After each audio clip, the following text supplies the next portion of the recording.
Back to news. Congress BRS పై విమర్శలు గుప్పించారు బీజేపీ జాతీయ ప్రధాన కార్యదర్శి బండి సంజయ్. 6 గ్యారెంటీలు అమలు చేశామని పచ్చి అబద్ధాలు మాట్లాడుతున్నారని ఆరోపించారు. రుణమాఫీ 15 ఆగస్టుకు చేస్తామంటూ రైతుల్ని మోసం చేస్తున్నారని ఆగ్రహం వ్యక్తం చేశారు బండి సంజయ్.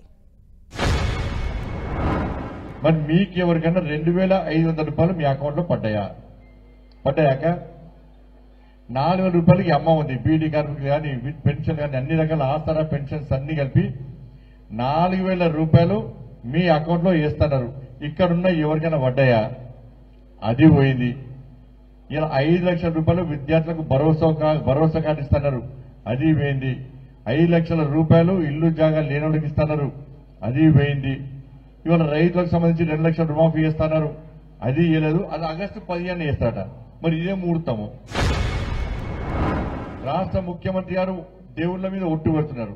బండి సంజయ్ ఏమో దేవుళ్ల గురించి మాట్లాడితే ఇక్కడ కొంతమంది నోటి దురద ఉన్నటువంటి కొంతమంది కాంగ్రెస్ పార్టీ నాయకులు ఊకే బండి సంజయ్ దేవుడు అంటాడు, ధర్మం అంటారు అని చెప్పి నన్ను తిడతారు. మరి ముఖ్యమంత్రి గారే ఆలంపూర్ పోతే అమ్మవారి మీద ఒట్టు అంటున్నాడు, యాదగిరి పోతే లక్ష్మీ నరసింహస్వామి మీద ఒట్టు అంటున్నాడు, భద్రాచలం పోతే రాములమ్మవారి మీద ఒట్టు అంటున్నారు. వాళ్ళు మాట్లాడితే కరెక్ట్, నేను మాట్లాడితే తప్పు. మరి ఇలా కేసీఆర్ పగబడుతున్నాను, కాంగ్రెస్ వాళ్ళు పగబడుతున్నాడు. కేసీఆర్ ఎందుకు పగబడుతున్నా అంటే నేను ఫామ్ హౌస్ లో మంచిగా తాగి వనని తీసుకొచ్చి బజార్కి తీసుకొచ్చిండు బండి సంజయ్. కాబట్టి బండి సంజయ్ సంగతి ఎందుకు చూస్తా. 2 సార్లు జైలుకి పంపినా 100 కేసులు పెట్టినా బండి సంజయ్ ఆగుతలేడు.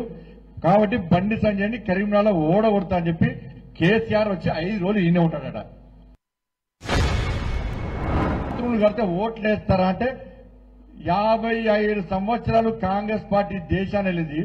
కనీసం బాత్రూమ్ కూడా కట్టియాలి. వాళ్ళు బాత్రూమ్ కూడా కట్టియాలి. రోడ్ల మీద పోతుంటే రాత్రి కూడా మహిళలు చిన్నలు పెద్దలందరూ రోడ్డు మీద పోతున్నారు. ఇలా బాత్రూమ్లు కట్టిస్తే కూడా ఓరవలేకపోతున్నారు.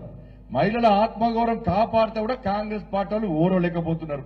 మోడీ గారి యొక్క ప్రధానమంత్రి అని చూడకుండా ఏది పడితే అది మాట్లాడుతున్నారు.